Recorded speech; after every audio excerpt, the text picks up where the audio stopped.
আসসালামু আলাইকুম, সবাই কেমন আছেন? আশা করি অনেক ভালো আছেন।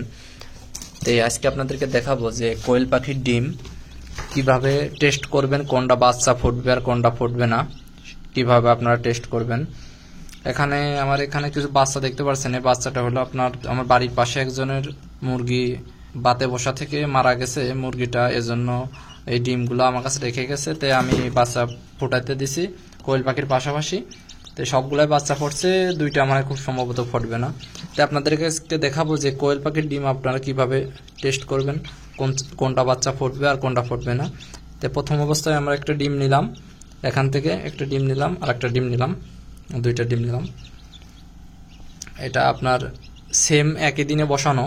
তো আপনাদের দেখাবো, একটা আমি ক্লোজ দিয়ে রাখছি, এটা ফুটবে না, আর এটা আপনার টিক চিহ্ন দিয়ে রাখছি, এটা ফুটবে। এটা আপনাদের বোঝাবো কোনটা ফুটবে আর কোনটা ফুটবে না, আপনারা কিভাবে দেখবেন সেটা আপনাদেরকে দেখাবো। চলুন দেখাই।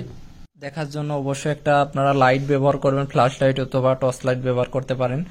প্রথম অবস্থা আপনার দেখাচ্ছি, আমার এটা ডিম বসেছে আপনার 15 দিন হয়েছে। তো এখন এই ডিমটা যেটা ক্রস চিহ্ন সেটা আপনার দেখাবো যে কিভাবে বুঝবেন। এই দেখেন, আপনার এটা দিলাম, ভিতরে কোনো কিছুই ব্রণ আসে নাই। এই যে এটা আপনার 15 দিন চলছে আমার ডিমের বসানো মেশিনের ভিতর। এটা আপনার ফুটবে না, পুরোটাই সাদা। দেখেন কিছুই হয় নাই। আচ্ছা, দ্বিতীয় আপনার যেটা আপনার দেখেন, এটা যেটা ফুটবে সেটা আপনার দেখাবো, এটা কিভাবে বুঝবেন। দেখেন, এটা আপনার লাইটের নিচে দেখছেন কালো, এটা ফুটবে। আর এই যে এইটা দেখাচ্ছি, এটা আপনার ফুটবে না। দেখেন সাদা, এই যে সাদা। তো এইভাবে আপনারা লাইট দিয়ে আপনারা 4 দিন 5 দিন পর থেকে আপনারা লাইট দিয়ে চেক করতে পারেন কোন ডিম ফুটবে আর কোন ডিম ফুটবে না। আপনারা এভাবে দেখতে পারেন।